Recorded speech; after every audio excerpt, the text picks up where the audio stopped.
will need maintenance. And I think sometimes as we develop too quickly, we don't recognize how much maintenance and money we will need for that maintenance. So thank you for bringing up the question. And the question really is, how will you represent the people of Anmore on this issue? Just in response to that, I personally am not in the union, just to get that out for whatever it's worth. I think it's important for us to plan more for the future because our infrastructure, as you say, is aging. We're going to need to add more infrastructure as we grow as a community. So I think it's key for the people on council, and one of the things that I'll bring to the table is we need to set some planning for not just today and tomorrow, but down the road for the next 3 and 5 years. Because our infrastructure, as you have pointed out, needs to be expanded, it needs to be upgraded, there's a lot of costs. Obviously, the taxpayers are limited in what they can pay, so it's going to be key on us to find other sources of revenue as well that will help to fulfill that need. Excellent. Short answers are really appreciated. Thank you. I'm going to address the other portion of your question. I'm not really understanding the QB portion of it. So, and our staff is not union, so I'm going to let that be wrapped up at the end of my question. I want to talk a little bit about the capital asset inventory, which is I think what you're discussing when you talk about infrastructure projects. All municipalities in this term had to do an inventory of their capital assets. And that actually was something that helped us with our financial position because we were able to look at that inventory and then plan for the future. This was mandated. All municipalities had to engage in this process. So now we have an inventory of all of our capital assets, which includes infrastructure projects such as roads and water mains and that type of item. I will clarify, though, that a lot of our infrastructure funding comes from grants. As the mayor mentioned a few minutes ago, we had a $150,000 grant for our culvert crossing. We had a lot of grant funding going into East Road. And it's important that we aggressively pursue those grants. Some of us on council and the staff are very good at doing that. So I think that we actually are in a better position right now than we have been in the past because we do have this capital asset inventory. But I think that you need to look at the budget as a whole. You can't take administration out and pick and choose the items out of the budget. The budget as a whole is passed by all of council and has a lot of public consultation behind it. So thank you.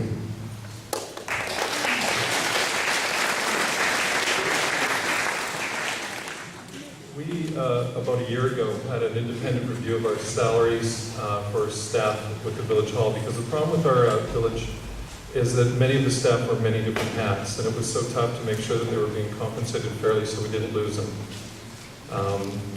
We all on council realized how important it was that our staff, you know, they've had the history as well, and they're so well versed in what's going on in the village, we couldn't afford to lose them. So that review went through. Council approved it unanimously, the increases and the realignment of positions. I think that covers the staff issue. I think everybody's alluded to the fact our staff is non-union, but we do have to compensate them fairly or we will lose them, and then we would be all in a bind.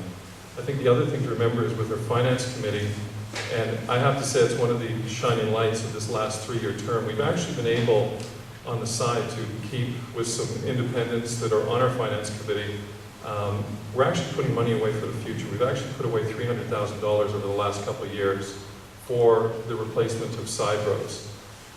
Just to make everybody aware, we're very fortunate that East Road and Sunnyside Road are part of the MRN network. They probably really shouldn't be, but they are, and for that we get a bunch of funding for that. If it wasn't for that funding, we would be in a very difficult situation, but because of that we do get it, and now we are putting money away. I believe this year the budget for 2012 is to put away about $200,000. So we're building this nest egg up. We've developed a 10-year plan, which is going to address a lot of the side roads that are starting to decay, as well as all the other infrastructure that's in place. So. Thank you.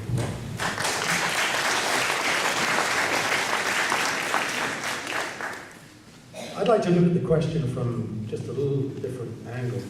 The interpretation I put on this is, like, how do we fund various activities in the village of Anmore without increasing taxes? And i.e., how do we save money? And just to give you 2 examples where I see we can save money. For example, we have volunteers in Anmore. We should support them. Good example is we had a garden club. We used to fix the garden around the village hall. Funding was cut for them. So now instead of $1,000 to appreciate their activities, it costs us $5,000 because we had to hire someone to do it. Let's use our volunteers, it makes sense. The other one is the bylaw. We had 68 call-outs for our bylaw officer last year. Every call-out is $60 an hour. I think, and don't get me wrong, Vancouver does a lot wrong, but there are one or two things they do get right, occasionally. And one of those is dealing with bylaw infractions. As a police officer in Vancouver, if I was called to a bylaw infraction, we asked the person to provide a statement and be prepared to go to court and testify if that was an issue. We don't just rely on the bylaw officer to give blanket ticket. So I think if people are going to use the bylaw, they should actually take responsibility for actually the prosecution. Again, that will save money on call-outs. We only have to use the bylaw officer during the day. Thank you.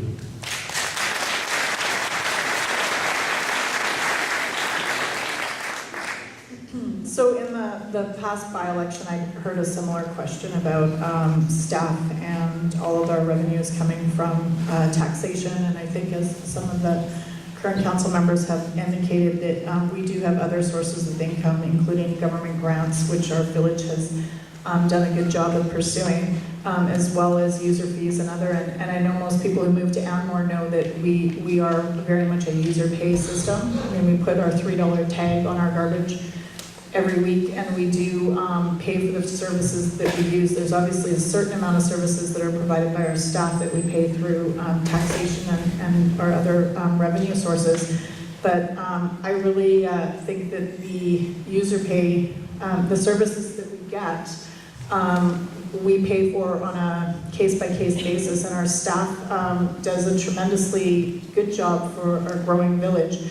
And I think that all that we can do is really look for efficiencies and ways to create cost savings, and then also look, as Tim Laidler had said, for cost savings by utilizing our volunteer services and just really trying to work with the community to keep our costs low. So I don't see this, I see this as just an issue that we need to keep on top of moving forward, and I don't expect us to not be able to tackle this challenge.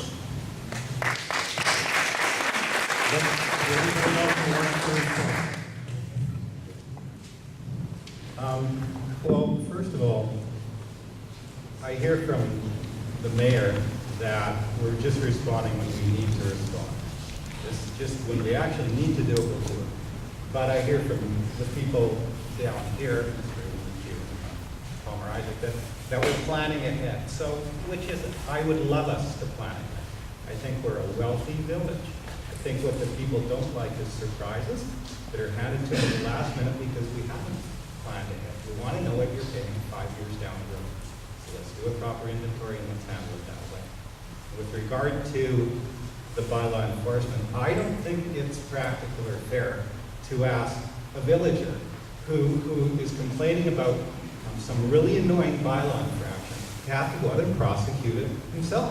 I mean, what's the point then of actually having a bylaw enforcement officer and asking him to look after your interests if basically you've got to do it all yourself? So I really disagree with that.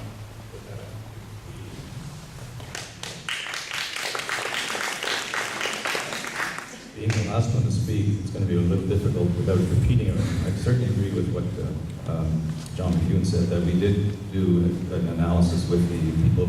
I'm looking at the issue of the staff, first of all. And we looked at that, and we did unanimously agree that because of in fact, we discussed the whole issue of rewriting their job descriptions and making sure that they are, in fact, paid according to what they actually have to do because of the crossovers between them. That's, to me, the staffing problem isn't the problem so much as it's going to get worse only if we have to hire more people and we don't have the revenue in order to be able to cover it. As we grow and as we get more development, more roads to fix, more roads to plow, more grass to cut, that means more people to hire. And that's something we have to look forward to, but that we have to handle basically by making sure we have the revenue to cover that. We can't just tax people indiscriminately, but we also have to make sure that there might be other sources of revenue. Maybe we can talk to BC Hydro and see if we get parking revenue from them. One of the reasons that we have our roads deteriorating is 700,000 people drive into Munson Lake each year. And so let's get more than just this, I think it's a token $70,000 we get from BC Hydro in lieu of taxes. Let's find out if we can do a cost sharing thing on parking, for instance. There are other revenue sources possible. You can't keep raising taxes. We have no other choice unless we find more revenue. Thank you. I'm very conscious of the number of people that want to ask questions. So make it a question, please, not a statement. And each candidate should hit 3 quick points, and we're not going to get through tonight. So carry on. Name and your question. My name is Danny Arce. This question is for Mario Piamonte. You're asking for a vote to become mayor. Over the past 3 years, I've witnessed you publicly criticize a long-standing volunteer group, publicly attack senior village staff. You made us endure long delays on our by-election with unsubstantiated accusations. You provided affidavits to your friend Larry Barron to sue our village. And you continually called other councillors deceitful and sent out propaganda expressing hidden agendas but never yet proved one of them. Only created disruption. I'm there almost. And you were the first ever Anmore councillor to be censored. Wow, this is quite a resume you bring us, Councillor Piamonte.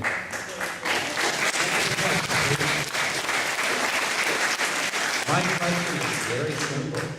Why in the world would we vote for you? Seriously.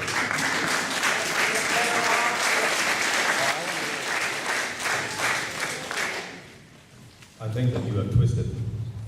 I think you twisted a few of those things around. I was censured, no doubt about that. Who hasn't made a mistake? I made a mistake, okay? And I'm paying for that, no doubt about it. But who here hasn't ever been so frustrated and so angry that they use some inappropriate language? I did apologize, that wasn't good enough. It just wasn't good enough for the people involved there. Okay, so we went through a censure motion. I can't change that. That happened. Now, some of the other allegations you're making are not fact. These are facts. These can all be substantiated. Let the candidate, please, let him respond. I can't even remember the complete list yet, but trust me, a lot of those, they are allegations. Okay? And I don't see the point in being attacked. If you want to attack me, that's fine. I'm here to tell people what I think we should be doing to move this village forward, not to just be attacked. And that's not the premise for this meeting tonight. Next question.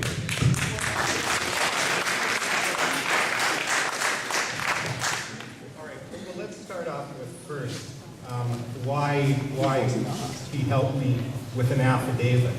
That was when the mayor basically hid the letter that she still hasn't released to the village a year later to tell us about where she's got the village sued.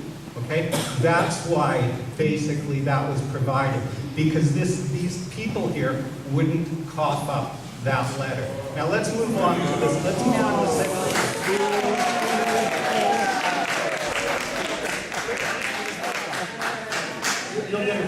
Now let's respond to the censure motion. I asked the question to Councillor Piamonte, not his lawyer. No, Not his lawyer. Why can't I respond to him? You can respond very quickly. Denny's not up anymore.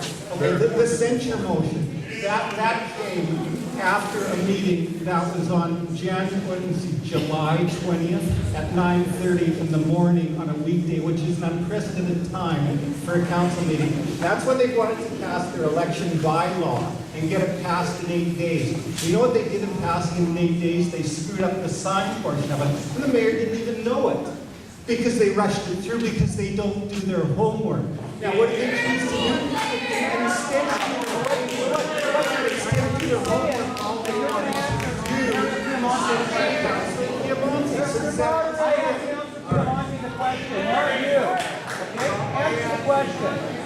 All right. Thank you. Next question. Your name and your question, please. First off, that's a tough act to follow. Bill Morrison. I've heard some good words like respect and, let's see, working together collaboratively, because actually that leads into probably my biggest concern with this village and council as in general. Deals with open government, transparency, with all the village, all of us. We're all part of this, right?